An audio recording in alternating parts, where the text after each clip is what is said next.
I'd like to thank the 5 states that actually sent delegates to this convention here in Annapolis, and if there's nothing else, I guess we can call it a day. Oh, Alexander Hamilton, what do you want to say? Articles of Confederation are flawed with no new amendments because we need a unanimous charge. We shall tell you, is it possibly hard? The Articles of Confederation are flawed. We can tax, safe disregard, no strings to enforce the laws. This government is a big faux pas. The country's first constitution passed in the revolution, but it's week 4. If the video didn't make it obvious, this week we're looking at the Articles of Confederation. Before we get into the Articles of Confederation and I try to explain that video I started with, I have a few things I want to cover from previous weeks. First, returning assignments on Google Classroom. So most of you have gotten the hang of marking turn in on Google Classroom when you finish an assignment. However, a problem I keep running into with some of you is you'll turn in an Edpuzzle or you'll turn in a Google form and I'll return it to you. And then you'll turn it back into me. And so then I return it to you. And then you turn it back into me. And then it becomes this big cycle and you're emailing me, why are you returning this to me? What's wrong with it? I want you to think of me returning something to you as if you are handing in an assignment, I'm grading it and giving it back to you. Admittedly, the reason I return things to you guys as quickly as I can is because it makes it look a lot cleaner on my Google Classroom. It tells me that I don't have anything to look at. But I think some of you are thinking that I'm returning it to you because it wasn't done or it wasn't done correctly. And if that's ever the case, I'll always be sure to leave a comment on Google Classroom to let you know what I might be looking for. All right, the next thing I wanted to talk to you about are the critical thinking questions, whether they be in the form of a Google slideshow or in a Google document or Flipgrid or at the end of a Google form. When I ask you to do these critical thinking questions, I'm also supplying you with at least 2 to 3 resources for the opposing sides of the question. So with that being said, I actually want you to read those articles and watch those videos so that you can respond to my question in a more informed way. Okay, I think we're all caught up. Now, to the Articles of Confederation. Confederation are flawed. We can tax, safe disregard, no strings to enforce the laws. This government is a big faux pas. When we left off last week, Thomas Jefferson had just written the most epic breakup letter, or left the most epic voicemail. From the beginning of the American Revolution, Congress recognized that they need to have a strong union in order to defeat Great Britain. What they couldn't agree on is how this union would work. You may have learned or be learning in English class how important rough drafts are to paper writing. Well, it took our government 6 drafts to come up with the final version of the Articles of Confederation that were later ratified. Benjamin Franklin wrote and presented the first draft to Congress in 1775. It wasn't until November of 1777, however, that a final draft was approved to be submitted to the states for approval. By 1779, all states but Maryland had approved the ratification of the Articles of Confederation. They did not ratify it until 1781. Once ratified by all 13 states on March 1, 1781, the Articles of Confederation were officially the first form of U.S. government. All right, let's talk a little bit about what the Articles of Confederation looked like. I want you to consider, what problems would a basketball team with 5 star players have?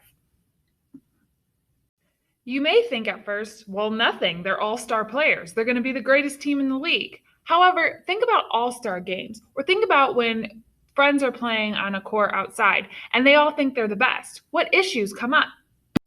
If all 5 players on the court think they're the best, they're going to be less likely to share. They're going to be less likely to share the ball. They're going to be less likely to share the spotlight. And it might end up that these 5 great players individually together aren't so great. What does basketball have to do with the Articles of Confederation? Well, I want you to think of the Articles as the 13 states or 13 individual players who all think they're the greatest. This week, we're going to describe the structure of the government set up under the Articles of Confederation, explain why the weaknesses of the Articles led to a critical period for the 1780s, and finally, describe how a growing need for a stronger national government led to plans for a constitutional convention. So let's look at the structure of government under the Articles of Confederation. First thing, it was a single unit of government. All we had was Congress. And that Congress was unicameral. Unicameral meaning one house. Later we'll look at the difference between unicameral, one house, and bicameral, 2 houses. Does anyone know what we are now in the United States? Next, each state had only one vote in Congress. So in present day, that would be like California, which has a population of 39.5 million, having only one vote in Congress, and Alaska, who only has a population of about 730,000, having one vote in Congress. They both get one vote, no matter how big or small the state is. All right, so next they had no executive or judicial branch. No executive branch meaning no president, no one to enforce the law, and no judicial branch meaning no courts, no judges, no one to make sure the laws were fair and people were being tried fairly. Now, each year Congress would elect a president of Congress, but not president of the nation. Think about how many ads and debates they missed out on seeing. Just kidding, the first presidential ad wasn't until 1952 anyway, for Dwight Eisenhower. I'm for president, I'm for president, I'm for president, I'm for president. You like Ike, I like Ike. Everybody likes Ike for president. Hang out the banner, beat the drum. We'll take Ike to Washington. We don't want John or Dean or Harry. Let's do that big job right. Let's get in step with the guy that's set. Get in step with Ike. You like Ike, I like Ike. Everybody likes Ike for president. Hang out the banner, beat the drum. We'll take Ike to Washington. We'll get where we are going. Travel day and night for president. Adelaide, go the other way. We'll all go with I. You like Ike, I like Ike. Everybody likes. Catchy, right? These current candidates could learn a lot from those old ads. You may have heard in the past, or read in the past, or been taught in the past that the Articles of Confederation were a failure. In fact, this week I'm going to have you look at an article that claims it was a failure. Let's, though, take a look at some of the powers of Congress under the Articles, some of the things Congress could do.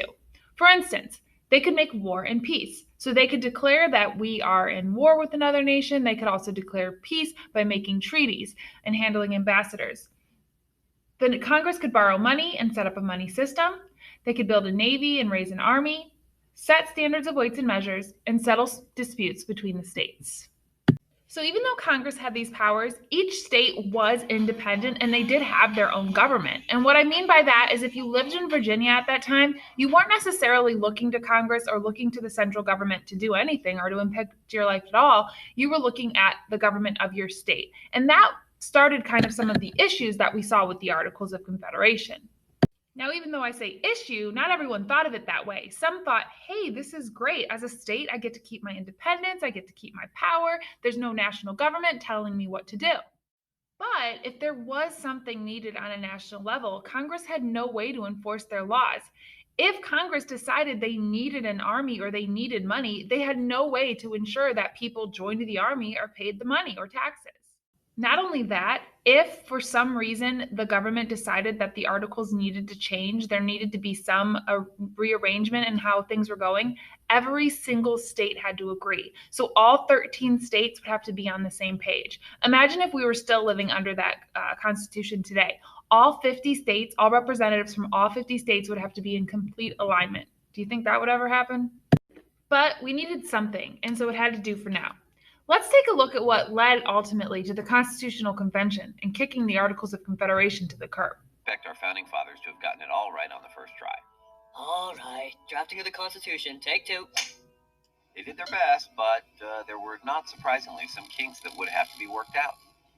In the mid to late 1700s, those kinks were worked out in the form of a military confrontation.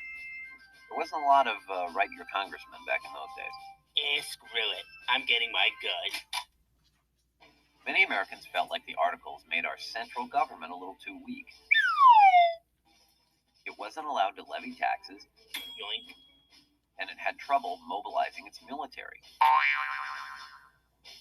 The taxes part was a big sticking point with a lot of people, especially Revolutionary War veterans who were looking to collect a few bucks for their service. Thank you very much. Need any redcoats out of the picture? One veteran in particular, Daniel Shays, was a farmer who was pretty PO'd about the situation. The problem was, none of the farmers had any cash. They practiced subsistence farming, and they couldn't exactly pay their taxes in potatoes. As people sold off their possessions to pay the taxes, they ended up losing everything, even their land. But the government was still able to print money, and it printed tons of it to finance its expenses. Get it? Because we burned through money? Never mind. So because the printed money had no financial backing, we were facing financial ruin for both the central government as well as the Massachusetts state government. There were also British moneylenders who were banging down doors to collect loans from American clients. I was just kidding about the whole redcoats thing. All in all, it was an icky situation. So, with many working-class citizens facing bankruptcy and peeved out of their gourds,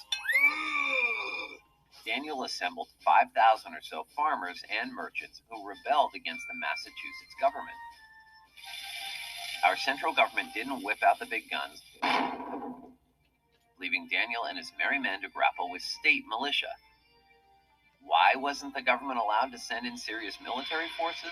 Because it was forbidden. By the Articles of Confederation, of course. 3 cheers for irony. Hip hip hooray! At the end of the day, Shays' Rebellion proved that there was a need for a different constitution that gave the central government some power to actually do stuff. Oh yeah! Like collect taxes, use its military when it needed to, regulate interstate commerce, and generally keep the states in line. Especially South Carolina. You have to keep that one on a short leash. So while Shays' Rebellion was put down by the state militia, it led leaders to every state to realize that there had to be some changes. They did recognize that these changes weren't something that they all agreed on. In fact, some were fearful that just by saying we need change meant that some people might turn to another monarch or a dictator. Prominent Virginians like George Washington and James Madison decided to take a call for action. They persuaded Virginian legislators to call a convention to discuss trade, commerce, and State of the Union, and they intended on inviting all of the states. The meeting took place in September of 1786, but only 5 states showed up in Annapolis, Maryland. Finally, in February of 1787, Congress urged all states to send delegates to Philadelphia on the second Monday in May. Congress stated specifically that the sole and express purpose of this meeting was to be revising the Articles of Confederation. But what happened when they got there? They shut the blinds, closed the doors, and they decided to redraft our Constitution that we now live with today. Next week, we'll begin diving into this document that you're hopefully still carrying around in your pocket, and then we'll spend the rest of the year going over all the details. Just like 2 weeks ago when I posted a Google form with 2 articles, you're going to do the same this week. You're going to be opening up a Google form that's going to then link to 2 articles. You have to read those articles to then answer the question. At the end of the Google form, you'll have a short answer, and you're going to decide, do you think the Articles of Confederation was a failure or a success?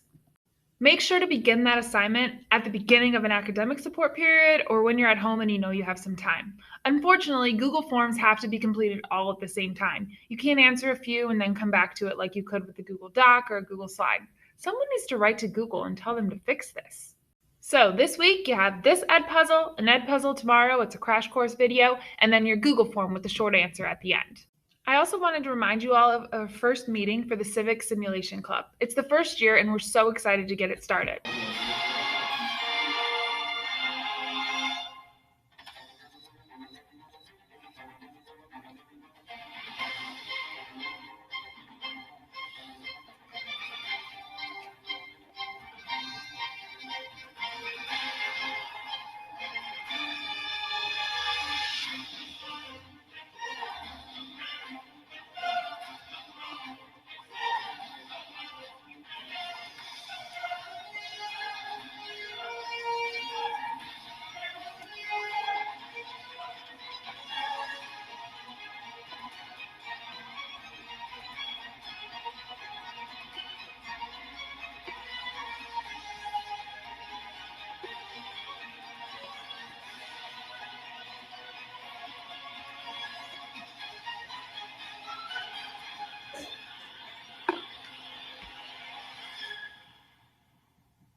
That promo does include clips of my classroom and Mr. Lucas's classroom and things that we did last year and in previous years. Last year we didn't make it to some of the activities because of the virtual learning, but we always do mock trials. If you saw me there in my judge uniform, in the congressional simulations. And so that's what we normally do in social studies class. And we've always had so much fun with it that we wanted to create something that we could also do after school. So our first meeting is today, if you're watching this on Monday, from 2:30 to 3:10 in the auditorium. If you were unable to secure transportation or completely missed it, or today is Tuesday, then we're also going to have one on Monday, September 28th. Someone did reach out and ask if there was going to be busing available, and unfortunately no, so you would have to secure your own transportation. Please let me know if you have any questions. I linked it in Google Classroom last week, but you could also send me an email and I'll be happy to help you out. All right, that's all I have for you. Please make it a great week, make good decisions, and I will be seeing you around school.